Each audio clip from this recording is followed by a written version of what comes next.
Halo guys, kembali lagi di channel Bung Harpa. Di edisi kali ini gue akan run up isu-isu atau berita-berita terbaru ya seputar Liga Inggris dan juga Liga Italia. Dua dari Liga Inggris, satu dari Liga Italia, yaitu sejumlah pemain, terutama dari AS Roma ya, yang sudah kembali berlatih. Kemudian juga dari Inggris dipanggilnya Emile Smith-Rowe. Ini gue agak panjang karena gue punya banyak inside story, terutama dari orang dalam Arsenal. Kemudian yang terakhir terkait penunjukan Eddie Howe ya, menjadi pelatih Newcastle menggantikan Steve Bruce. Nah, gue akan mulai dari yang pertama, yaitu kembalinya beberapa pemain AS Roma ya, yang kembali dari cedera. Jadi ada tiga atau empat bahkan pemain yang baru atau kembali pulih lah, menjalani recovery traumatik ya. Dan satu nama yang gue pikir paling ditunggu-tunggu oleh lu yang Romanisti adalah Spinazzola. Kita tahu Spinazzola sudah mulai sudah mulai kembali melakukan exercise di gym. Sudah kabarnya kalau secara fisik sudah sembuh, tapi memang perlu traumatic healing, kemudian juga adaptasi dengan permainan. Dan mungkin kita bersyukur ya, karena ada international break, jadi ada ekstra bonus lah buat dia untuk bisa katakanlah waktu untuk recovery keadaan atau kondisi dia. Dan kita tentunya berharap dia bisa secepatnya kembali membela AS Roma, karena memang jujur Roma benar-benar lagi parah banget. Kemarin gagal menang lawan Venezia, dan tentunya kalau ada kehadiran Spinazzola ini akan memperkuat terutama sisi kiri pertahanan Roma. Nah, next 2 weeks kita akan menghadapi Genoa di tanggal 22 November ya. Jadi menghadapi Genoa ini juga menarik karena Genoa baru aja menggantikan pelatih ya. Jadi Andrei Shevchenko ya, jadi ini menarik mainnya di Genoa ya. Mudah-mudahan kita bisa mendapatkan 3 angka lah, dan mudah-mudahan juga Spina sudah bisa main, mudah-mudahan. Tapi kalau gue sih mikir kalaupun belum siap banget jangan dipaksa lah, karena masih ada pekan-pekan berat atau mungkin menunggu pekan berikutnya, yaitu ketika menghadapi Torino tanggal 29 di Olimpico. Nah, jadi tinggal lihat aja mana yang paling siap. Lalu kemudian ada 3 pemain lagi, yaitu Mathias Vina, Calafiori, dan juga Smalling yang sudah kembali berlatih. Nah, ini menarik nih, karena 3 pemain yang cedera ini back kiri semua ya, Mathias Vina, Calafiori, dan juga Spinazzola. Dari mulai pemain inti, pemain pelapis Mathias Vina, dan juga pemain muda Calafiori, ini semuanya cedera tapi sudah mulai berlatih. Kita berharap setidaknya 2 lah pemain ini bisa kembali nanti tanggal 21 November untuk melawan Genoa. Kalau Spinaz ya lihat nantilah ya. Nah, kemudian yang kedua Emile Smith-Rowe. Nah, ini menarik karena pemain yang memang paling gue pantau, paling gue perhatikan permainannya, paling gue perhatikan performanya bahkan sejak akhir musim lalu. Dimana di akhir musim lalu dia mulai mendapat tempat lah, mulai dikasih minute play. Tapi memang awal musim ini yang agak blossom dia gitu loh, karena ketika Arteta memberikan dia nomor 10, ini gue langsung mikir, wah, this is the next big thing nih Arsenal, ya kan? Karena nomor 10 itu bukan sesuatu yang mudah, kita tahu ya, selalu reverse ke pemain hebat ya, Maradona, Pele, semualah pemain-pemain hebat itu banyak yang menggunakan nomor 10. Nah, ini pemain yang masih berapa umurnya? 19 tahun, 20 tahun mungkin ya, 21 tahun udah menggunakan nomor 10. Nah, ini juga yang sempat gue bahas ketika gue berbicara dengan salah satu orang dalamnya Arsenal, yaitu Chris Whitley. Ini adalah chief reporternya Arsenal, dan salah satu pertanyaan gue juga yang juga mungkin mewakili The Gunners ya, buat lo The Gunners, yaitu apa nggak keberatan nomor gitu, pakai nomor 10 si Emile Smith-Rowe ya. Dia bilang memang ini bukan sesuatu yang mudah ya, ini suatu tantangan, tapi tantangan yang memang sudah dipertimbangkan masak-masak. Dan kedua, gue tanya, dengan kehadirannya Odegaard, apakah ini nggak seperti jeruk makan jeruk atau kanibal, artinya posisinya yang mirip, apakah nanti nggak saling bersaing secara nggak sehat. Dan dia mengatakan waktu itu, enggak, Odegaard ini adalah pemain yang bisa bekerja sama terutama dengan Emil Smith Rowe. Artinya mengayomi lah kalau menurut dia. Nah, kita kan nggak tahu nih di luar. Kita hanya bisa merasakan atau memperkirakan. Dan ternyata kalau kita lihat memang terbukti ya, 3 pertandingan berturut-turut Emil Smith Rowe mencetak gol ya. Jadi memang ternyata apa yang dikatakan Chris Whitley itu tampaknya betul, bahwa kerjasama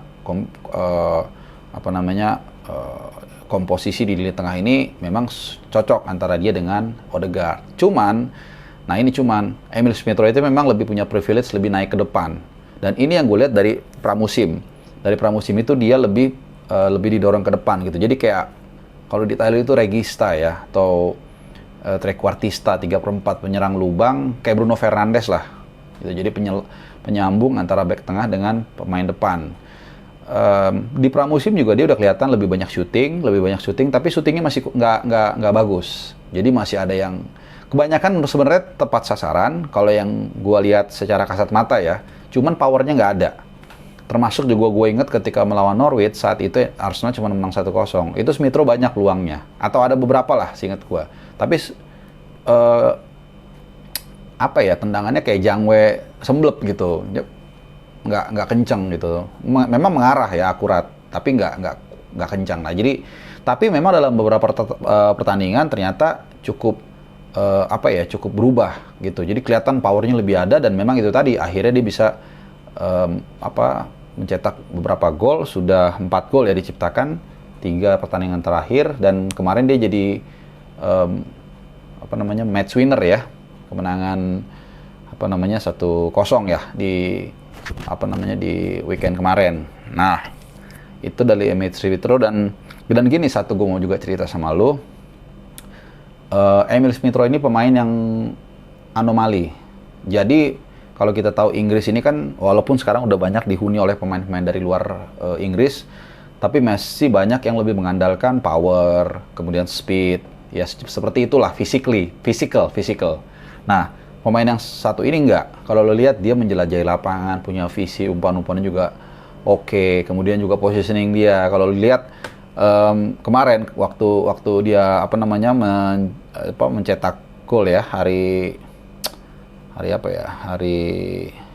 Sabtu ya lawan Watford, itu kan memang bahkan sebelumnya juga gue lupa waktu lawan apa, itu juga positioning dia kan memang kelihatan banget, instingnya ada gitu. Jadi ini yang menurut gue sih kelebihan dari dia, ini lengkap. Mungkin kalau lo inget dulu seperti agak kayak Jokol ya, tapi ya nggak terlalu meledak banget sih, cuman sebenarnya gayanya agak mirip-mirip, atau sebenarnya kayak Paul Gascoigne. Ini yang dibilang si jenius, yang tapi akhirnya memang beda. Nah, ini bedanya dengan Gascoigne, gue akan cerita sedikit ya. Kebetulan waktu gue tinggal di Inggris 2008-2010, gue sering baca koran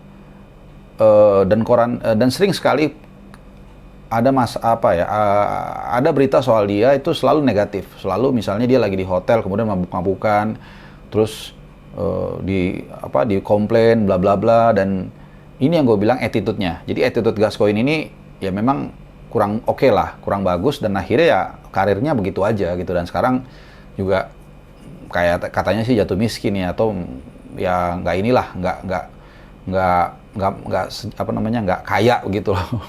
Nah, itu karena apa? Karena attitude-nya. Sementara kalau yang tadi ketika gua ngobrol dengan si Chris Whitley itu, reporternya Arsenal, dia mengatakan Emil Smith Rowe ini adalah pemain bola yang komit, kemudian juga yang attitude-nya ada dan punya integritas. Nah, ini yang gua merasa oke, mudah-mudahan ini bisa menjadi modal dia, dan memang akhirnya kita lihat, akhirnya dia mendapat panggilan pertama bagi tim nasional Inggris, dan ini menurut gue sih memang hanya tinggal nunggu waktu ya, karena memang ini pemain yang sangat unik yang saat ini dimiliki oleh tim nasional Inggris ya. Jadi bisa memperkaya juga opsi-opsi penyerangan Gareth Southgate, opsi skema penyerangan yang memang selama ini agak lumayan kaku ya, hanya mengandalkan flank kanan, flank kiri, Jadon Sancho dan juga Sterling atau Grealish. Jadi ini agak lebih ada opsi dengan hadirnya seorang Emil Smith Rowe. Nah itu dari Emil Smith Rowe. Kemudian kita ke trivia sedikit ya. Jadi Newcastle ini resmi menunjuk Eddie Howe sebagai pelatih Newcastle setelah 19 hari memecat Steve Bruce ya. Bukan memecat sih, mereka bilangnya mutual consent atau kesepakatan bersama. Tapi apapun itu ternyata memang mungkin Newcastle ini agak lebih low profile ya, down to earth dalam mencikapi transisi power antara dari Ashley siapa namanya? Nama pemilik lamanya Mike Ashley ya. Mike Ashley ke Pangeran Sultan Muhammad bin Salman ya. Kenapa? Karena ketika mereka datang kan lu tahu banyak meme-meme yang mengatakan wah ini akan mendatangkan Mbappe lah, pelatih si ini si ya. Ternyata kita lihat yang datang justru Eddie Howe. Ya pelatih yang masih muda ya, 43 tahun. Ya, dan November ini dia akan 44 tahun, mungkin ini hadiah buat dia melatih Newcastle. Dan karirnya sebenarnya biasa-biasa aja. Dia kebanyakan melatih paling lama itu Bournemouth, yaitu 2012 sampai 2020. Setelah terdegradasi, dia nganggur dari tahun 2020, jadi udah berapa, 1 tahun lebih, 1 tahun setengah mungkin ya. Dan akhirnya ditunjuk menjadi pelatih Newcastle. Nah, ini juga diikuti dengan kedatangan direktur tekniknya nanti, yaitu Emenalo ya kalau nggak salah ya, namanya siapa sih? Oh, Emenalo. Michael Emenalo ini orang asal Nigeria yang juga pernah jadi petingginya Chelsea lah, direkturnya di Chelsea, technical director 2011-2017, kemudian 2017-2019 terakhir dia jadi technical directornya di AS Monaco sebelum akhirnya vakan atau nganggur dan sekarang ditunjuk menjadi direktur teknik dari Newcastle. Nah, kabarnya juga nanti bulan Januari mereka akan belanja, akan dikasih duit oleh Sultan untuk memperkuat komposisi pemain Newcastle ya. Karena Newcastle udah masuk pekan ke-11. Ini belum sekalipun meraih kemenangan. Jadi 5 kali seri, 6 kali kalah, hanya 5 poin. Nah, ini sangat berbanding terbalik dengan musim lalu ya. Musim lalu mereka dengan pekan yang sama, 11 pekan, memperoleh 14 poin. Ya, jadi ada selisih 9 poin. Tahun ini lebih sedikit ya. Dan saat ini juga posisi mereka ada di peringkat ke-19. Jadi 1 strip di atas zona paling bawah.